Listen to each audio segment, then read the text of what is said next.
जोंनो मानो एबसु नांबावगौ जोंनो मानो एबसु नांबावगौ डाइरेक्टलि बिटिसिखौ सिफायनानै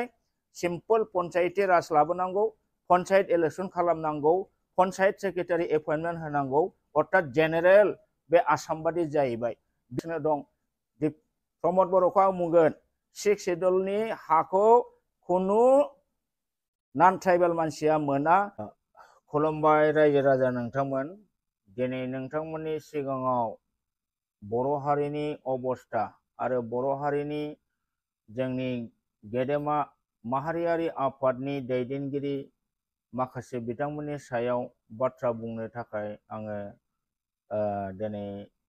नैबे BRB चेनेलनि गेजेरजों फोसावनो सानदों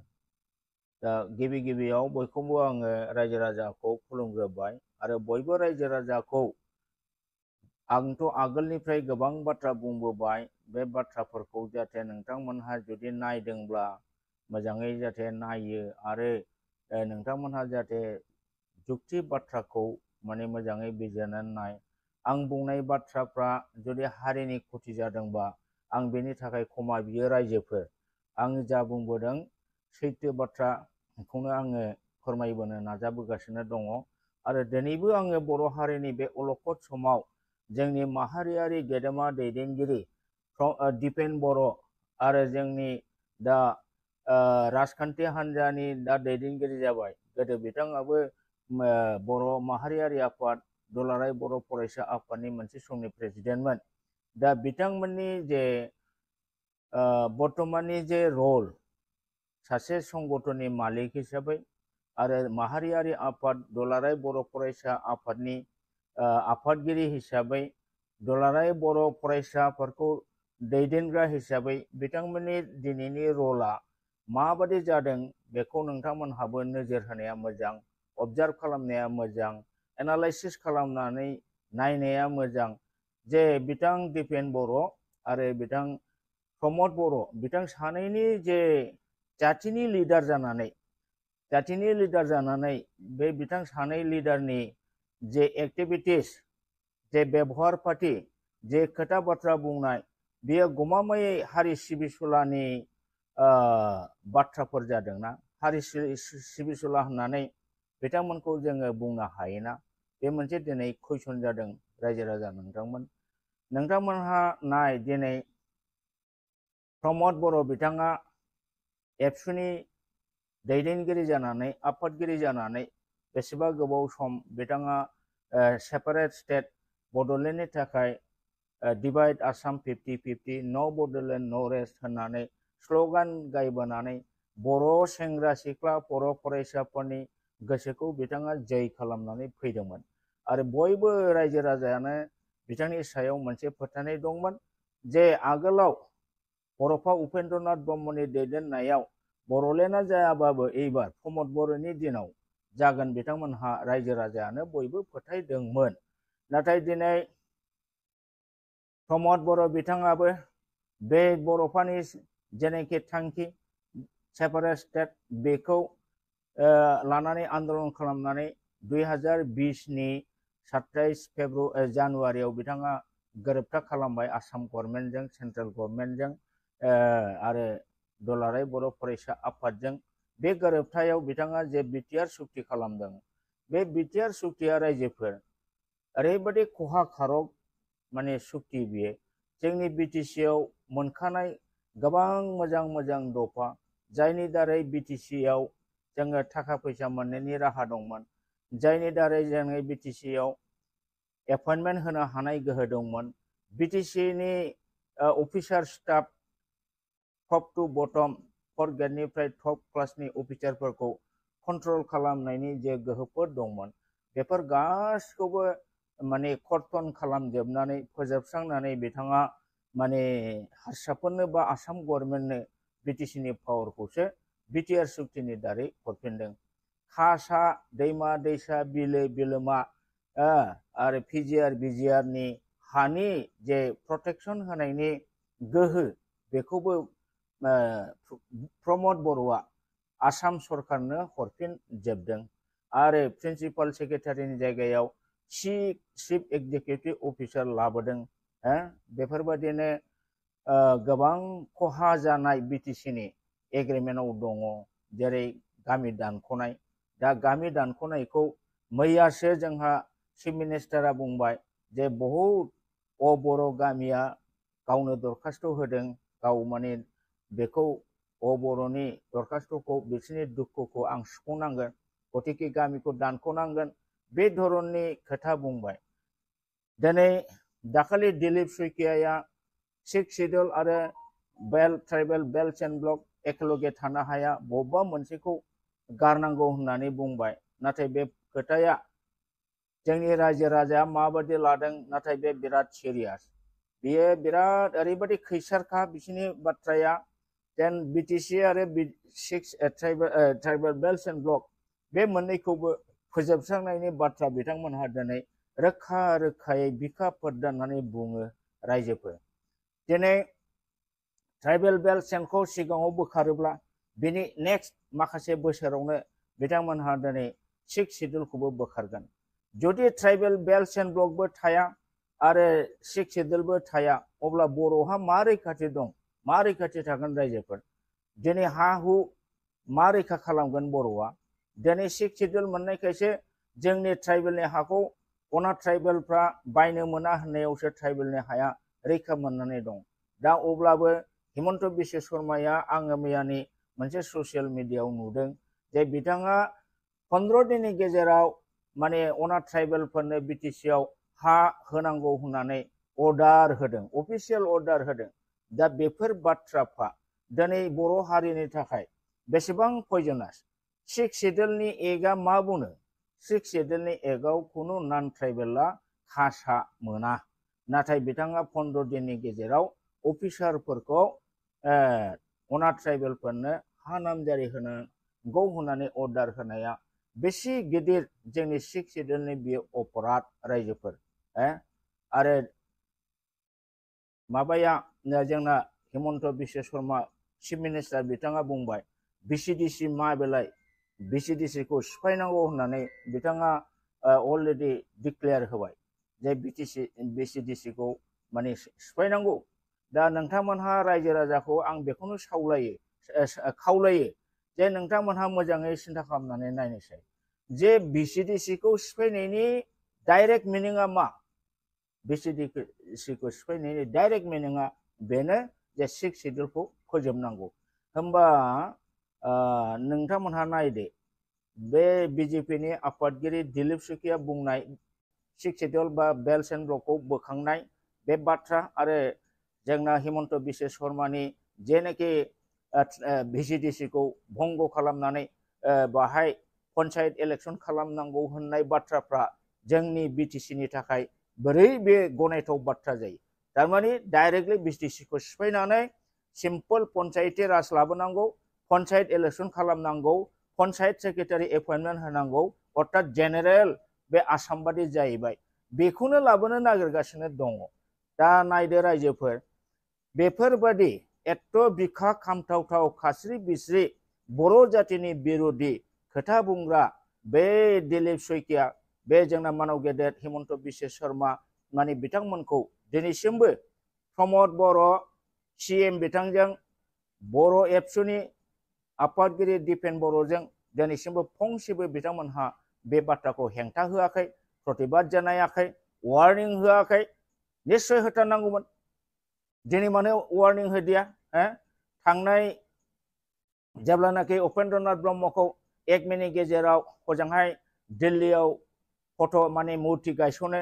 उपेन्द्रनाथ ब्रह्मनि दिल्लीयाव लामानि नाम दोनो बे समाव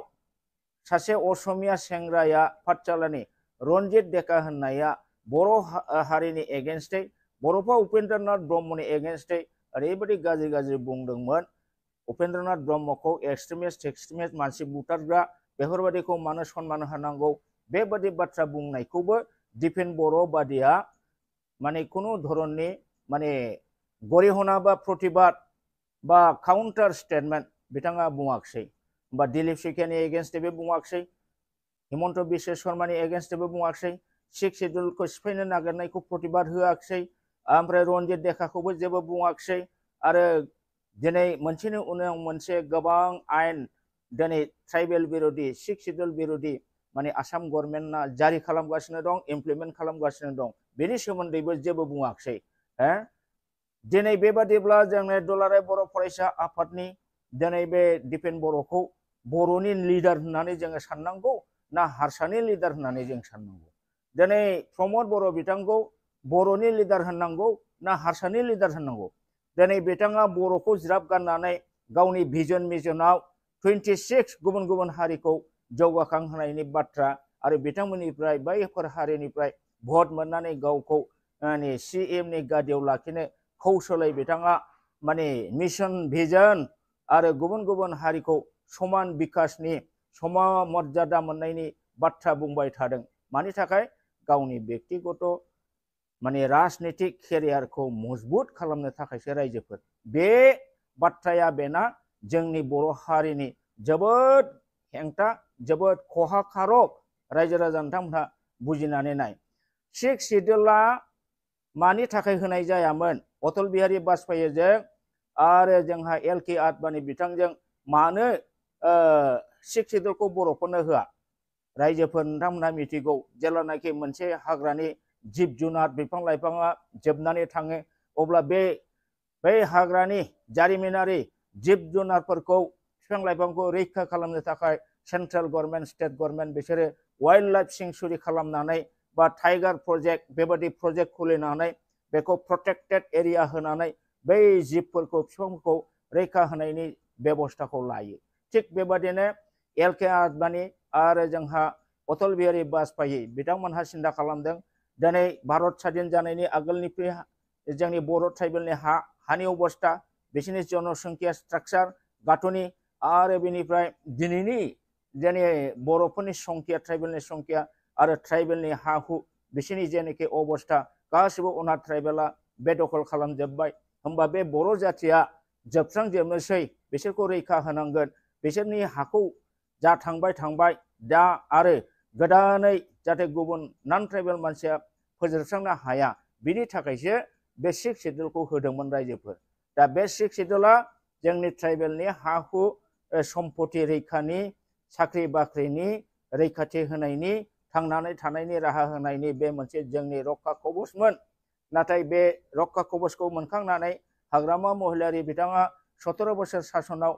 जथेस्थ डेभेलपबो खालामदोंमोन रायजोफोर जों नुफेरै खोनाफेरै खामानि जादों नुफेरै खोनाफेरै लामा जादों दालां जादों नुफेरै खोनाफेरै माने बिल्डिंफोर जादों हस्पिटाल जादों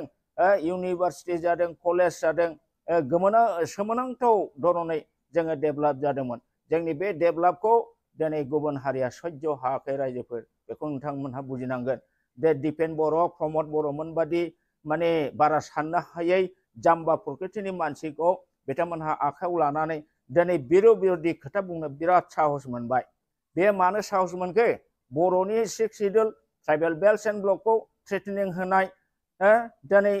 VCDCखौ सिफायनाय बे खोथाफोरखौ बुंनो दिनै बे गुबुन हारिनि लिडारफ्रा मानो साहस मोनदों रायजोफोर साननानै नायनोसै बे साहस मोननायनि मेइन गुदियावनो खारना जाहैबाय दिपेन बर'नि उइकनेस दिपेन बर'नि दुरबल नेतृत्व रायजोफोर आरो प्रमद बर'नि राजनीतिक स्वार्थ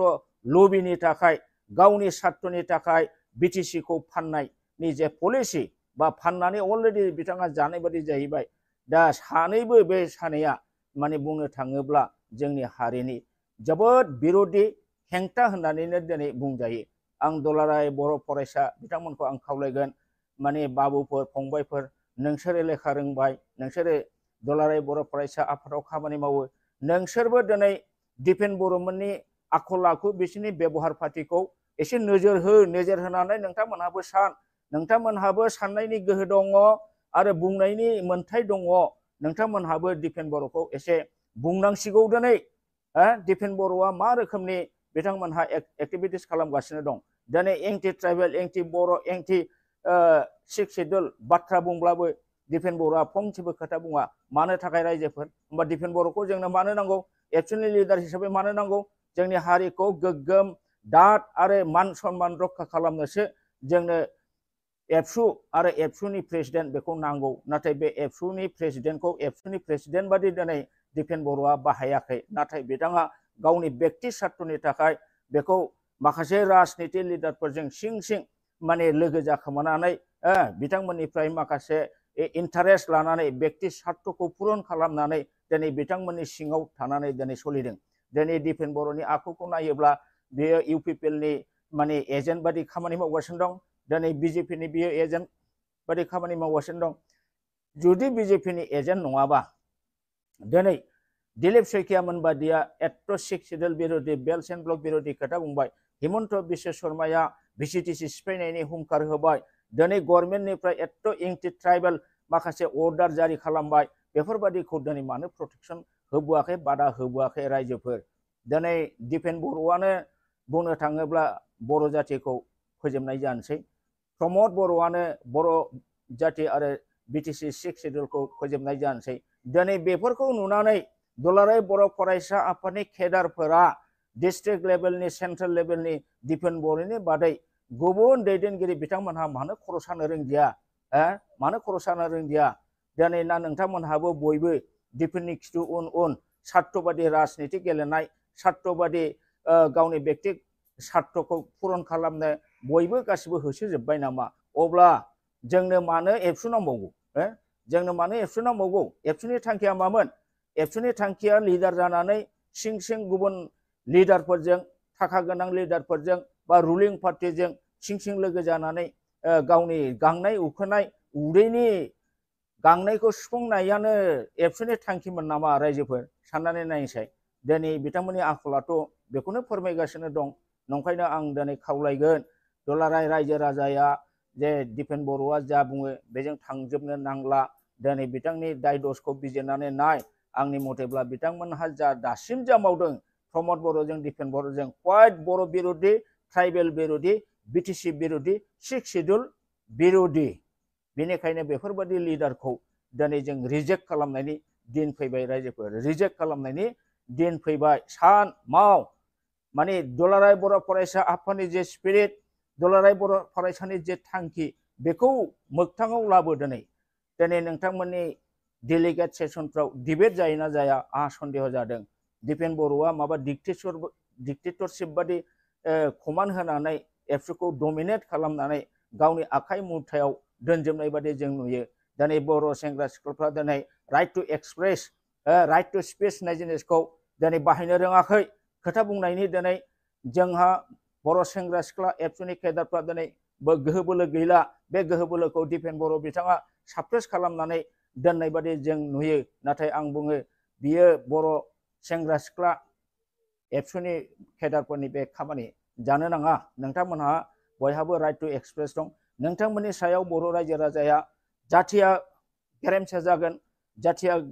माने मान मर्यादा थागोन, गुबुन हारिजों समान समान माने थांनानै थानो हागोन बेखौ आसा खालामदोंमोन। खिन्थु नोंथांमोनहा दिनै बर' हारिखौ जोबस्रांनाय लामायाव लाबोगासिनो दं। सिक्स सिडिउलाव दिनै सम बिकास होननानै प्रमद बर'आ जे हाबाफारिफोर लादों 26टा जनगोष्ठीनो जेरैबायदि मिशन भिजनाव बिथांमोनहा माने एक्सप'ज खालामगासिनो दं। प्रमद बर'खौ आं बुंगोन सिक्स सिडिउलनि हाखौ खुनु नन ट्राइबेल मानसिया मोना। एल.के. आडबाणी आरो माबाया अटल बिहारी वाजपेयीया जोंनि हा हु हारिमु राव राजखान्थि रांखान्थिखौ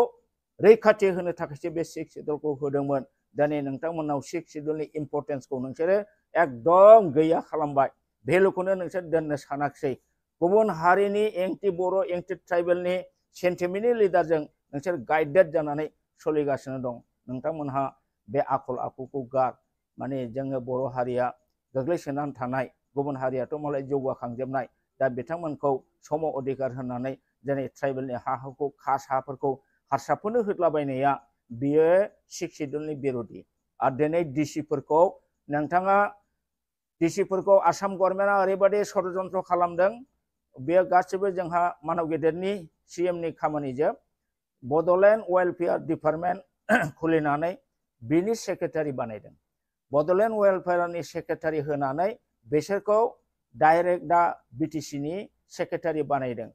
डिसिफ्रा बिटिसिनि सेक्रेटारि जानायनि खुनु सिक्स सिडिउलनि आयेननि रुलाव गैया रायजोफोर। डिसिफ्रा आसाम स्टेटजों डाइरेक्ट कन्ट्रल दा बिथांमोनहा जुदि बेवहाय जुदि सेक्रेटारि जाफैयोबा बेयो कमप्लिट एडमिनिस्ट्रेसना दिसपुराव थांबाय नंखायनो दिनै बिटिसिनि एडमिनिस्ट्रेसना माने 6 शिड्युल नङै बायदि जाबोगासिनो दं मानोना 6 शिड्युलनि डेभेलपमेन्टेल खामानियाव डिसिफोरहा जेबो खामानि गैयामोन नाथाय बिथांमोनखौसो दिनै माने चेयारमेन अफ अल डेभेलपमेन्टेल कमिटि होननानै गासिबो स्किम सेलेक्शननि दायित्वखौ डिसिफोरनो होदों जायनाखि 6 शिड्युलनि बिराद बिरोधि एकदम हेंथा बेनो 6 शिड्युलखौ धंस खालामनाय जाखाबाय दा बेफोरबायदि अर्डार बेफोरबायदि आयेनखौ दिनै नुसेयावबो प्रमद बर'आ जेबो हेंथा होयैयाव दिनै दिपेन बर'आ जेबो हेंथा होयैयाव दिनै असमिया बरा असमिया जायफोर 6 शिड्युल बिरोधि बिथांमोनहा बुंनो गोहो मोनबाय दिनै बुंनो गोहो मोनबाय 6 शिड्युल थानो नांला ट्राइबेल बेल्ट एन्ड ब्लक थानो नांला आरो बर' 6 शिड्युलनिफ्राय बर' गामिखौ दानख'नांगौ बेफोरबायदि आवाजखौ दिनै एकदम रोखा रोखा जोंनि सिगाङाव जोंनि मोगथाङावनो जोंनि सिगाङावनो बुंगासिनो दङ अब्लाबो दिनै प्रमद बर' दिपेन बर'आ बेहाय जेबो बुंनांगौ बिस्रा गैया बादि होननानै बिसोर सिरि थानानै दं बियो बर' जातिनि बयनिफ्राय देरसिन खहा बयनिफ्राय अपमानसिन बाथ्रा आरो बर' हारिया जे थांनानै थानो हानायनि गोहो गैला बर' सेंग्रा सिख्ला इन्टेलेक्चुयेल गासिबो जेबो खामानियाव गैला बे जिनिसखौ खिन्थिगासिनो दं आरो बेफोर गासिबो दिपेन बर' बिथांनि नेतृत्वआव दिनै जागासिनो दं दिपेन बर' बिथांनि एबसुनि नेतृत्वआव दिनै दुलाराय बर' फरायसा आफादा ओरैबायदि दुरबल खामानि गैयै माने माने फोरमान जागासिनो दं एक्सप'ज जागासिनो दं नोंथांमोनहा लाजियो ना लाजिया आं खिन्थु बिराद दुखु मोनगासिनो दं लाजिगासिनो दं जे बर' मोनसे गिदिर जातिमोन दावहारुमोन आरो बर'खौ बयबो बै समाव गिबाय मान होबायमोन दिनैनि दिनाव बर'खौ मोनसे जाति होननानै हारसाफ्रा सानला जेबो सानला हारसाफ्रा जेबो नंला बे सोरनि दारै जाखो प्रमद बर' आरो दिपेन बर'नि दारै रायजोफोर दा बेखिनिखौ नोंथांमोनहा आं बुंनायखौ गोरोन्थिबा गोरोन्थि बुंदो गोरोन्थि नङाब्ला नोंथांमोनहा गनायदो आरो दुलाराय बर' फरायसानि केडार बिथांमोनहाबो गावखौनो मोनसे गणतान्त्रिक देशनि नागरिक हिसाबै right to express right to speech होननाय जिनिसखौ बाहायदो जुक्ति तर्कजों नोंथांमोनहा खामानि मावलांदो अब्लासो जों माबा मोनसे आसा खालामनो हायो दिपेन बर'आ बियो बिजेपिनि एजेन्ट दिनै आरो बिथाङा दिनै नङाब्ला बिजेपिनि एजेन्ट नङाब्ला बै बाराव एमपि इलेक्सनाव माने दिलीप सयकियाखौ बिथाङा देरहाहोनो बर' हारिनि दिल्लीयाव खोथा बुंहैनो आसामाव खोथा बुंनो होननानै बर' भटखौ हेलिकप्टारजों थांनानै बिनानै देरहाहोदोंमोन बे दिलीप सयकिया दिनै मा होनखो बे दिलीप सयकियानि बाथ्राखौ नोंथांमोनाथ' खोनाखाबाय निश्चय अब्ला बेबादि मानसिखौसो बर' बिरोधि 6 शिड्युल बिरोधि खोथा बुंनो दिपेन बर'आ बेखौ एमपि हिसाबै देरहाहोदों अब्ला बेनिफ्राय डाइरेक्ट प्रुफ जाबाय दिपेन बर' इज एंटि बर' माने लिडार दा बेफोर मोनसे खोथा एक्सप'ज जागासिनो दं रायजोफोर नोंथांमोनहाबो बयबो साननानै नाय दा बेबादि जोङो बर' हारिया थांबाय थानांगौबा बर'आ जे सानसे समाव जोबस्रांहैसिगोन बहा गेरेमसा जानो रानज्रिं खुज्रिं दंफां गोरान अबस्थायाव बर' हारिया फैगासिनो दिनै नंखायनो आङो आरोबाव खेबसे रायजो राजाखौ खावलायबावनो जे फैगौ इलेक्सनाव माने नोंथांमोनहा मोजाङै सिन्था खालामनानै भट हो दिनै दिपेन बर'आ हाग्रामा महिलारि बिपिएफ इउपिपिएफखौ खौसे खालामनो नाजानाय माने माने ब्रेथा नाजानाय फैमाल नाजानायखौ जों नुदों बिथांमोनहा खौसेखौ लुबैयोमोनब्ला बै 2020आव हाग्रामाया जे मोनसे लाइजाम हरदोंमोन जे इउपिपिएलजों बिपिएफजों लोगो जानानै गभर्नमेन्ट दानोसै खौसे जाजासिगोन होननायखौ फिननाय होआलासिनो सिरि 5 बोसोर थानानै दिनै 5 बोसोर जोबनानैसो बिथांमोनहा खौसेखौ लाबोनो नागिरनाया बेसेबां मिनिंफुल रायजोफोर दा दिनै बिथाङा नुबाय जे इउपिपिएलआ फैगौ इलेक्सनाव पुरा जेनसिगोन इउपिपिएलआ जे इलेक्सननि उनाव आरो थानाय नंला हाग्रामा महिलारिया सरकार दानो थांगासिनो दं बेखौ हिंसानानै माने प्रमद बर'खौ बोखांफिननो दैयाव गोदोनायखौ बोखांफिननो दिनै हाग्रामा महिलारिनि बेनो मदद नांगौ दिपेन बर'नो दा दिपेन बर'आ बे रलखौ मानो लाखो because he is the direct agent of UPPL and BJP दिनै बिथाङा फारखा नांदों खौसे खालामनो बै समाव फारखा नाङाखैमोन दिनै बे दिपेन बर'नि बे अंखखौ बे एनालाइसिसखौ बुजियै सोर दं रायजोफोर सोर बुजियै दं खौसे जानायखौ बर'आ लुबैयो बे नंगौ किन्तु दिपेन बर'मोन बादि फकखौ लानानै माने खौसेनि बे बेबस्थाखौ दिनैसो इउपिपिएल थैथारनोसैयावसो बे लाबोनाया बे दिपेन बर'नि माने इउपिपिएलनि प्रति बेनि अननाय माने मदद बे जिनिसा दिनै बेरखांदों आं होनो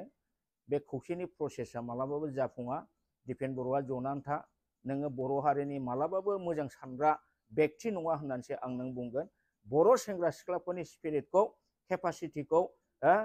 पटेनसियेलिटिखौ नोंथाङा धंस खालामबाय दा आं सानो बे जिनिसा जोंनि बर'नि थाखाय बिराद अशुभ लक्षन बर' हारि जोबस्रांनायनि लक्षन रायजो राजा बे खोथाखौ सिन्था खालामनानै जाहाथे